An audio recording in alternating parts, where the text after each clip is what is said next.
and welcome back to another episode of Grizzly True Crime. My name is Gisela K, and today we're looking at updates in 3 cases. We'll be looking at this Idaho student's murdered case. This is a very scary case. Oh my word. I mean, I don't know what's going on there, who did this. We're going to look at this. I have shared it with you before. If you're wondering what I mean by updates, we've looked at this case, I think 2 streams ago or so. We'll also look at updates in the Quinton Simon case as well as Michael Vaughan, as we're following those closely as well. All right, so let me make this bigger so you guys can actually see a thing or two. So they say, this is by the New York Post, and I'm just going to say a quick statement here. Welcome to all the members that are joining. Thank you so much for joining. I really appreciate it. If I miss someone, I'm so sorry. I don't do it on purpose. I'm just focusing here for a second here. Okay. So they say cops shocked by scene of University of Idaho slayings. They say there's blood everywhere. Okay, so trigger warning. This content is for adults only. It is true crime.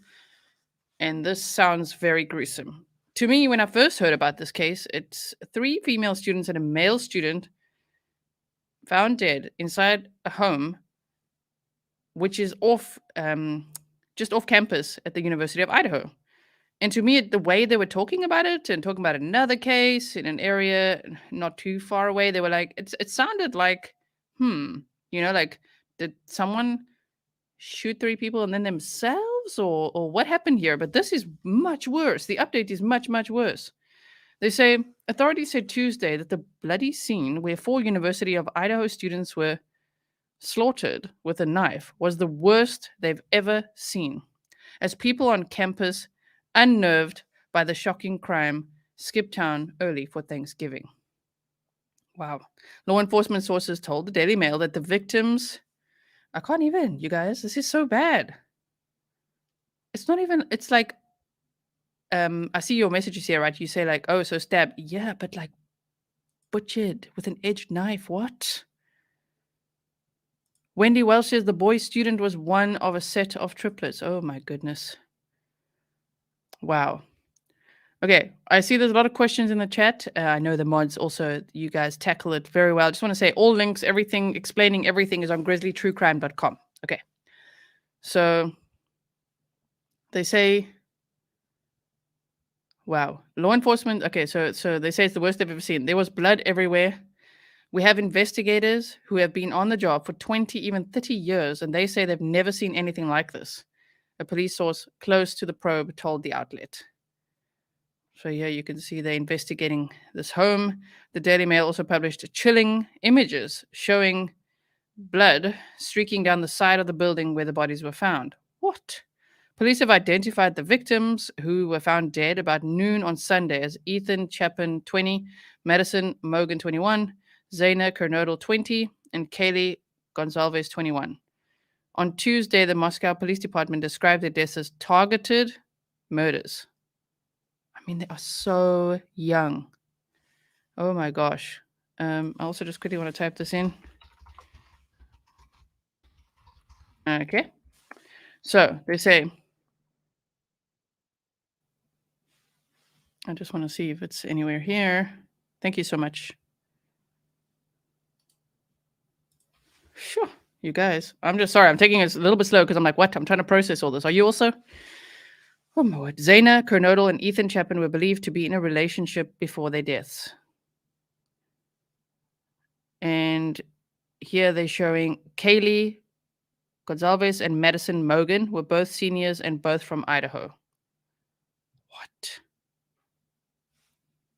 We certainly have a crime here, so we are looking for a suspect, Police Captain Anthony Darlinger told the Idaho Statesman.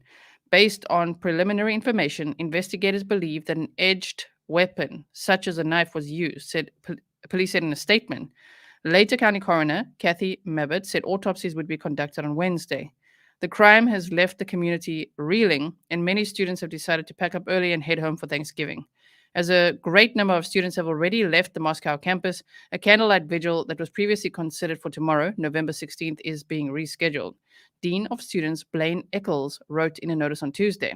It'll be held after Thanksgiving break during the week of November 28th so that all students who wish to attend are able to do so. Keep monitoring your emails for date, time, and location of the vigil, they wrote. Wow. The deaths have had a profound impact on their families and friends, and the school stands with them in their grief, Eccles added. Many people are getting out of Dodge. I mean, I would too, wouldn't you? I really would. I'd be like, oh my word. Like to say, no, don't worry, there's no threat. There's a threat. I think there's someone out there that killed these 4 people in a very gruesome way. They haven't caught them. I don't believe they found the weapon from everything I've read. I've been here a long time, and stuff like this doesn't happen in Moscow. Mikola Zik, I don't know how to say that surname, sorry, told the Statesman. It has every once in a while, and I think it's probably one of the worst. Senior Caitlin Hettinger, the school's former student body vice president, told the paper Tuesday that all of her professors canceled classes for the rest of the week, which she thought was the right move. It allows us to focus on getting through this, she said. I know that violence can happen anywhere, but seeing it in Moscow, which has been such a safe place for several years, is just so shocking. Hettinger added, a lot of us are feeling a bit insecure in the safety we feel in and around campus. So, wow. Condolences to the families. This is a terrible loss, and we still don't know who did it or why they did it or what the hell happened, right? Okay, so what I just quickly want to do here, sorry for all the that are. Princess Skywalker is only one person. We don't know that though. I suppose we don't actually know that. We don't know if is it a gang, is it a group, is it one person, 2 people? I have seen the what did you guys call it? Like the grab truck video, which Gray Hughes Investigates has shared, if you want to check that out. I've seen the video of, where, especially, I think these 2 girls right here on screen right now were there. And there is a guy like lurking around behind them. And then he leaves at a similar time, but then he turns in a different direction. But still, it's like, whew, I don't know. I don't know what's going on there. So hold on one second. I just quickly want to find something else. You know how it goes. We're searching through our own history. So, sure. What do you guys think about that? I think it was this video. I'm Mark Hanrahan. And I'm Whitney. This was 1 day ago. Okay, so let's bring it over here. I think this is the one I was watching earlier. Ward, we are bringing you team coverage tonight. Amanda Rowley talked with the mayor of Moscow and the university's dean of students. Kyle Simchuk is on campus where a memorial has been set up for those victims. Today, the University of Idaho identified the 4 victims. They are 20-year-old Ethan Chapin from Conway, Washington, 21-year-old Madison Mogan from Coeur d'Alene, 20-year-old Zena Kernodle from Post Falls, Idaho, and 21-year-old Kaylee Gonsalves from Rathdrum, Idaho. Our Amanda Rowley is live at the scene tonight, where we have seen police activity all day long. She also spoke with the mayor of Moscow just hours ago. So, Amanda, what have we learned so far in this? Sorry, I'm just showing you this news clip here. It's one that I watched earlier. I just want to see, because here they interviewed some of the students. So let's just watch a little bit of this. And then there's one other one that was posted 3 hours ago that I also want to show you. Investigation. Well, this has been a very active crime scene here, just steps away from the University of Idaho campus. Developments have come out at least every hour this afternoon, but right now we do know that Moscow police are remaining on scene tonight. We have an officer patrol car at the scene of the home of the 4 University of Idaho students, and police tape is still up. But here's what we know so far about what happened. Moscow police responded to King Road for a call about an unconscious person Sunday afternoon. When police arrived, they found the 4 deceased students inside the home. This morning, the city of Moscow and University of Idaho identified all 4 U of I students. Freshman Ethan Chapin of Conway, Washington, was a member of the Sigma Chi fraternity. Zena Kernodle, a junior from Post Falls, was a member of the Pi Beta Phi sorority. Madison Mogan was a senior from Coeur d'Alene, and Kaylee Gonsalves was a senior from Rathdrum. Okay, so Gonsalves is the right way to say it, yes. I was wondering exactly how to say it. Wow. Yes, and who made that call? I also want to know. I've still got lots of questions. I'm looking at this case and I'm like, what? But the more I look at it, I'm like, oh my word, the details that are unfolding are getting scarier and scarier. Pretty traumatic situation for our campus community. Dean of Students Blaine Eccles says news of the suspected homicide shocked the Vandal community. This is rocking their world. Many of them come from small communities where things like this have never happened. He says drop-in counseling is available to students at any time. But He recognizes that many students have already returned home early for the upcoming holiday. People need to navigate through this situation in the way that best suits them. If students need to go home, be closer with their families, want to return home, I support them in doing that. We're going to support them in doing that. Support for U of I goes beyond the university campus. Businesses throughout the city of Moscow are offering prayers and thoughts for the Vandal community. And because Moscow is a tight-knit community with a strong relationship with the university, this response isn't a surprise to Mayor Art Buttigieg. I feel very badly for them, and not just for the victims, but everybody else who's a friend and associate with those people. He told Absolutely. Oh my word. I mean, this is a total shock. And I mean, this is also in Idaho. You know, we're looking at the case of Michael Vaughan in Fruitland, Idaho, and then this news also broke, which is just horrendous. So sorry, I hope this is not too long. I actually want to get to the part where they interview the students. Where is that? Where is that?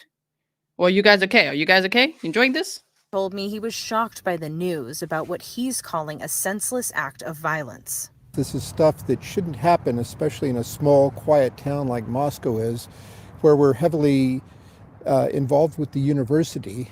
And these are things that affect not just town, but the university, the students, lends everybody to a sense of insecurity about what's going on here and why.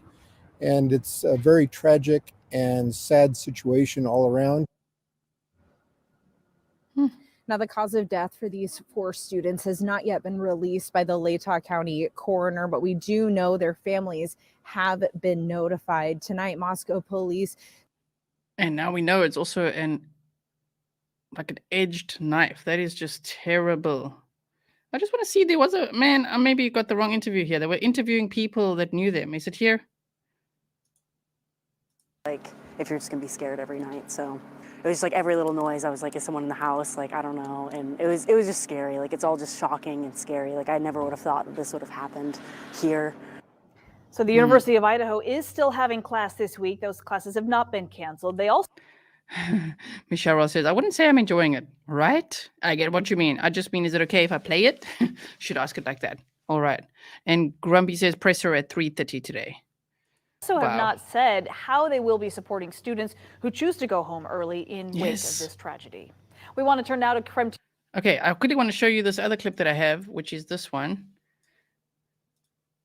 Small town of Moscow, Idaho, the violent murders of 4 college students have the tight-knit University of Idaho community on edge.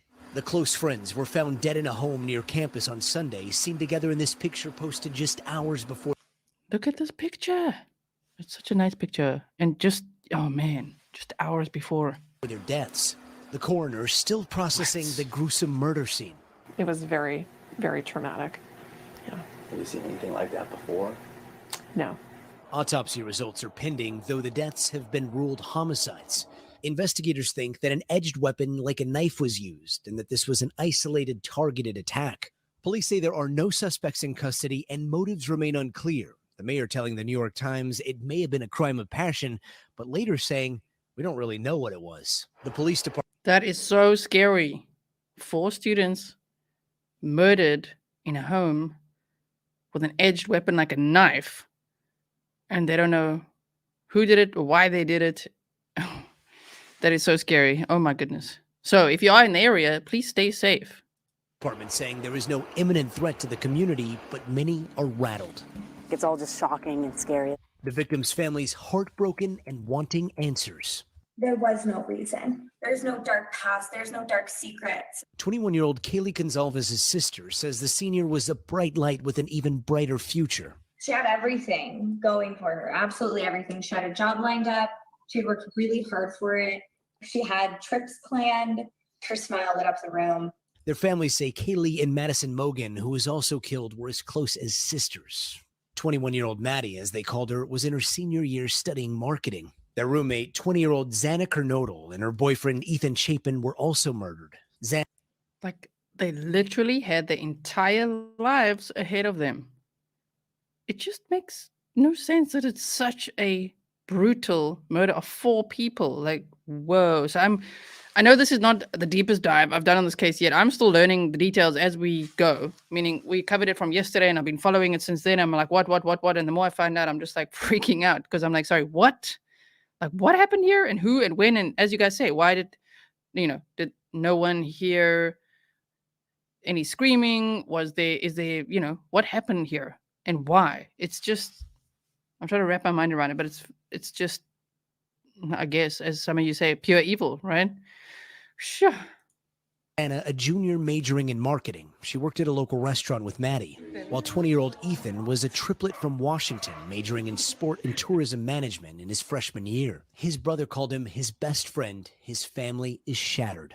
We're just trying to process it. It's not a call that you think that you're going to have to speak with the funeral home directors and the FBI and have it hit national news. 4 young lives intertwined in life and now in death. They should have had long, long lives beyond this. And there is still. And yeah, there's still so many questions. You're right. That's what they're going to say now. Oh my word. Like, I hope they catch the guy or guys, girls, whoever did it. I hope they catch them very soon. And they're saying it's targeted. So it sounds really scary. It sounds like a revenge type of kill, right? And I don't know for what or who or what happened. I don't know. We will follow the story and find out. Kimberly says those kids were someone's babies. This is crazy. And you guys told me, I didn't know about that actually, that there's a presser that update I hadn't seen at 3:30 Pacific time. So I think right now it's almost 10:30 in the morning Pacific time, if I'm correct. I mean, for me, it's now 7:20 p.m. So 10:30. 11, 12, 1, 2, 3. It's in 5 hours from now. So it's quite, I might be asleep then, but if I'm not, maybe we could watch it together or I'll watch it with you tomorrow or something like that. But I will keep an eye on it because this is just, it's very scary to me. Oh my goodness. Okay. So let's see what you guys are saying. Spiffer says, per locals known party area, people left doors unlocked and noise was always going on. That makes sense. So it definitely sounds personal. Right? Sarah Moon says, hello, Gisela. Hello, Sarah Moon. A lot of rage, says Richard. I know, right? Yeah, 10:20. Okay, cool.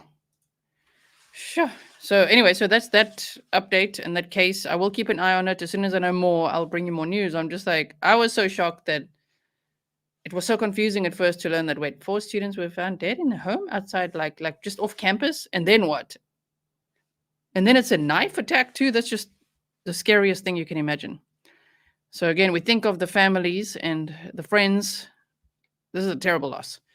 All right. So as you can see, it's very shocking. Just hold on 1 second. I want to now. Oh, yeah. This was a case I was going to show you today that Bentley Stancil had gone missing, but apparently, thankfully, he has been found safe, which is just the best news ever. I feel such relief when anyone goes missing, right? And then they find them safe and they return to their families. Oh, my word, yes. So, yeah, so we don't have to go over this one now because he's been found safe and returned to his family. Sure, so we can just, that's some good news for the day. And then if we look at the Michael Vaughan case, they say, police say the excavation may last another week, which was also surprising to me, because the backyard isn't the biggest backyard, but they are digging up that entire backyard. Now, as I said, what I'm doing after the stream is going over all the social media of the couple who lived at the house where they're now digging in the backyard, just to see if there's any clues, anything we could see there, because we can already see that Sarah Wandra was filming herself in front of her fridge, and on the fridge is a poster of missing Michael Vaughan. If you missed all the Michael Vaughan updates and coverage on this channel, I do have a playlist for that for you, and it's also under child cases and missing persons, so I hope you'll check it out. Yeah, Rob says, oh man, another week for the search. I know, right? Like, we felt like, oh my word, what's happening? Is it, hour by hour? But they're like, it's going to take another week, because what they're doing is excavating the entire backyard and putting all the soil in dumpsters and then hauling that away, and they're going to sift through it very, very carefully. Yes. Heavenly Cloud says, what? Sarah's out of this world. I mean, Sure. Seeing yesterday, I tortured myself by going through a lot of her TikToks. And that's why I was like, I'm going to need moral support as well as we go through this. So that's what we're doing afterwards. As a members only stream, we're going to torture ourselves all together. Okay, we're going to go through all those TikToks and Facebook posts and see if we find anything interesting. And if we do, of course, I'll make a video about it for you guys. All right. Daniel says, oh, yay, I made it to an actual live with 3. Nice. Yes, I'm so glad. Kirsten says, so glad the 9-year-old is found. Me too. That was such a relief. And I only found out right before I went live. Heavenly Cloud says, you need a glass of wine too. I have a G&T ready. Wow. Okay. So here they say, Fruitland, Idaho. Police are still in a backyard in Fruitland on Tuesday looking for possible remains of Michael Vaughan, a 6-year-old who went missing from his neighborhood on July 27th, 2021. Fruitland Police Chief J.D. Huff said they could be out on the scene for another week processing. Investigators have been out of the home off Red Wing Street in Fruitland since late Friday night, excavating a backyard where 35-year-old Sarah Wanderer lives with her partner, Stacy Wanderer. Now, Stacy has been in jail since May of 2022 on unrelated charges, and Sarah was taken into custody on November 11th, and on the 12th, she was charged with not notifying law enforcement or a coroner of the death of Michael Vaughan. Remember in the last stream, they said not notifying them of a death, but then the probable cause affidavit came out and it said not notifying law enforcement or the coroner of the death of Michael Vaughan, which was so sad to read. The problem with that document is that now it's sealed. There was a moment in time, there was a few hours, a gap, where it was actually not sealed and really easy to get and shared online. Now, I did share it on my community tab hours later, but you know what's so sad? Is that Brandy, Michael Vaughan's mom, had to find out on YouTube about that they've arrested someone for not notifying the police of the death of her son. I mean, I can't imagine anything worse. Oh, man, that was so bad. I think she was actually on a live stream with someone and she found out like right then and there. That is just, wow. Lisa says her court appearance was very off, to say the least, right? It's a little bit long to show the whole thing now. It's more like a recap, but let's just go Sarah Wanderer. My gosh.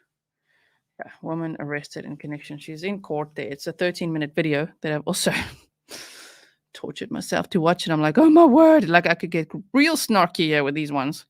So they say investigators have been out on the home off Red Wing Street in Fruitland since late Friday night, excavating a backyard where 35-year-old Sarah Wanderer lives with her partner, Stacy Wanderer. Sarah Wanderer was arrested over the weekend in connection to Vaughan's possible death and charged with failure to report a death.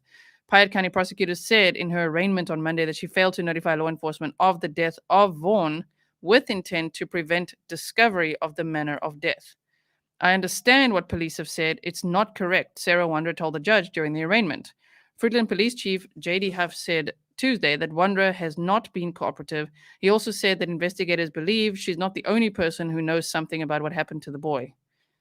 Oh, that's a scary thought. Huff said the yard is still being processed and investigators are now in the fine-tuning aspect of the property search. He said they want to be methodical and careful to preserve any evidence and probably would be at the scene until 3 or 4 p.m. He said investigators will be searching inside the house as well. We are encouraged and remain hopeful that our investigation will lead us to the truth. I mean, as we saw with the Harmony Montgomery case, which I never covered on this channel, but also followed. I told you guys I struggle to cover cases involving children. It's really, really hard. So I do it when I can. Also, welcome to all the new members. But that also took some time to reveal the truth. Wow. Heavenly Cloud says, can I say a YouTube channel that had answers to Michael's whereabouts a year ago? What? Her court appearance was off. Okay, so I was there. What's up, Jill? Princess Skywalker says she's something else. Can't find a word appropriate enough to define or explain her. Well, in the stream right after this, You could say all the naughty words you want.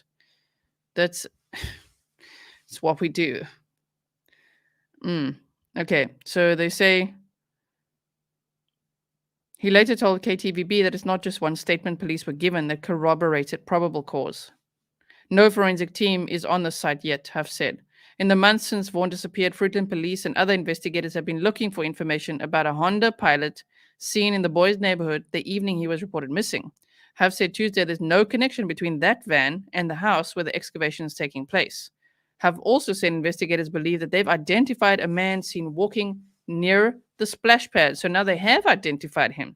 That man, we looked at that in the previous episodes, near the splash pad at Crestview Park leading up to the time of the boy's disappearance. During a previous update in June, Have said the man wasn't considered a suspect.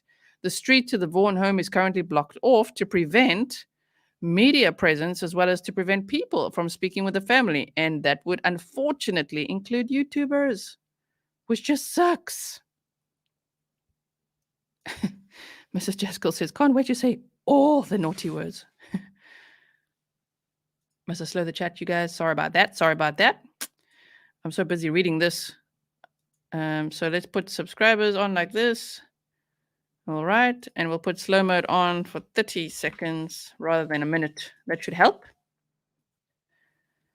Whew. Okay. So they say, we don't need people down the road messing with victims. Don't do that. There are boundaries. Anyone with information about Michael Vaughan's disappearance is urged to submit tips to Crime Stoppers at 208-343-COPS, 208-343-2677, or you can email findmichael@fruitland.org. I mean, it's absolutely devastating. Here is the interview with the parents. If you want to check it out on YouTube, I was going to stream it with you guys, but I decided not to based on how ugly the chat still was being to the parents, which is what's happened for the last year. And it's sad to see how much they've been attacked. Okay. So I'll just quickly, oh man, Sarah Wondra, she makes me angry. I'll show you this quickly. Let's bring this across here.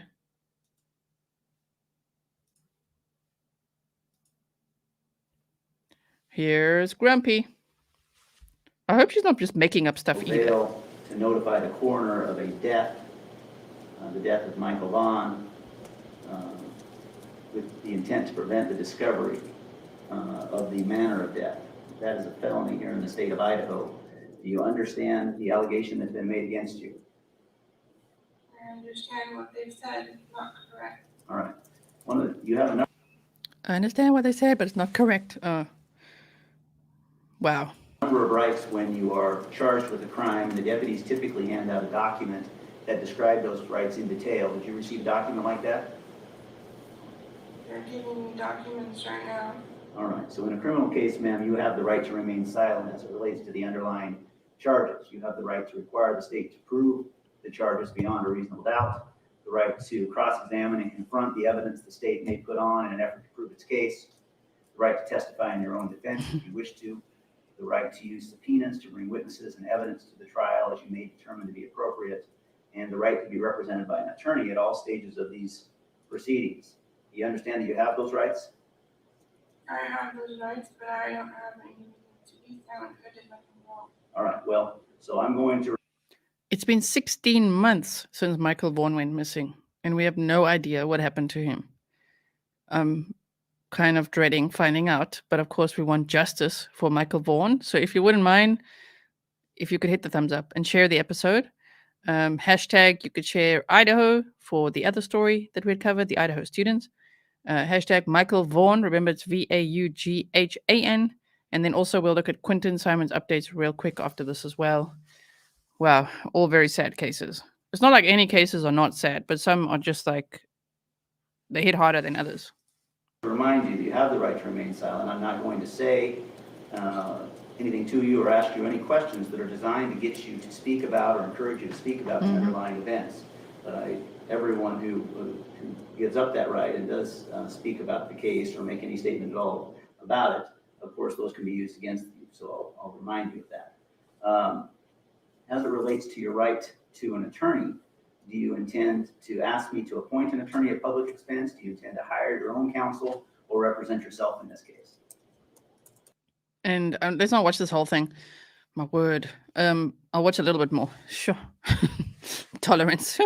I believe, now they're checking her mental health, if she's competent and all that. You know how it goes in these cases. Oh, no. In other news, just quickly, in Naomi Irion's case, Troy Driver has been found competent to stand trial. So that was really great news, because that was also, the same cards were played. I'm like, oh, no. Whew. Yes, I agree. Where the Wind Blows says Brandy needs an apology. Lenny, you see, she may be angry for an insanity plea. Yep. That's probably what's going to happen. It's what they do, right? Really sucks. Represent myself. No, getting attorney. Okay. Do you want me to appoint an attorney to help you at county expense? I point one. All right, let me have you raise your right hand. We could literally hardly hear what she's saying, right? Okay. For anyone asking, because we are going to look at all of the social media. I mean, I've already got it pinned here for our stream. Oh yeah, we're going to go through all of this and this. Oh my gosh, we're going to look at it together after this in that members only stream. I mean, don't you feel lucky? Oh no. So yeah, if you're asking how to join and all that, just go to grizzlytruecrime.com. Click there. I think it's on the second page, and there's links right there. Okay. Whew. Wish us luck, everyone. Wish us luck. I quite like this new little verification slider. Just by the way, now we're going to look at Quinton Simon's case updates quickly. I really hope that they find answers for, Michael Vaughan's family soon. As devastating as it all sounds, right? Oh man. Yep, we're going to be looking at all that. I'll try to quickly find the fridge one. I can't see it right now. But we're going to go over it. Okay. So. Stefan, oh my word. Please take that slide away, G. Right? Oh no. Okay. So I want to take that court appearance off. And then I want to show you this one, which is in the Quinton Simon case. In case everyone needs a refresher, let's quickly first look at this. Chatham County. Quinton Simon has been missing for 40 days and police have yet to find any signs of his remains. Police have been searching a Chatham County landfill since October 18th because it said evidence has led them to believe that the 20-month-old toddler's body was dumped there, which is just the saddest, most horrific thing I can imagine. Like, who does that? The photos and videos we've shared over the last 4 weeks show you what a massive yet painstaking effort this has been for every single person involved, the Chatham County Police Department tweeted. However, CCPD said the likelihood of finding his remains is low. Agents of the FBI, Georgia, the GBI, so Chatham County Sheriff's Office, and Georgia Department of Natural Resources have been digging through thousands of tons of trash to find him. At this point, we do not have a scheduled end date for the landfill search. I really have so much empathy for the people that are searching that landfill. It looks like the worst job in the world. Like, it is so traumatic as well, thinking of what you're looking for in there. Oh, I can't imagine. Sure. CCPD said the likelihood of finding his remains is low. Agents from the FBI, GBI already read that. At this point, we do not have a scheduled end date for the landfill search, which is very sad to read, but also optimistic in a way that they're not saying, okay, we can't carry on. We have to stop. We don't have the funding. We can't do this anymore. They're carrying on. They will not stop. Police say the last time he was reportedly seen was at 6 a.m. on October 5th. CCPD said its prime suspect in Quinton's disappearance and death is his mom, Leilani. On the morning of his disappearance, Leilani told police that Quinton was taken. Her boyfriend, Daniel Youngkin, and Quinton's siblings were in that home the morning Quinton disappeared as well. WSAV knows that police questioned Daniel in the hours after the search for Quinton started, but since then, WSAV doesn't know where he's been. It's been weeks since Daniel was seen at the family home. According to police, Daniel was the last person to say they saw Quinton Simon alive at 6 a.m. on October 5th. So I don't know how he's off the hook or why he doesn't have to stay at the house, because to me it sounds like they need to question him a lot as well, right?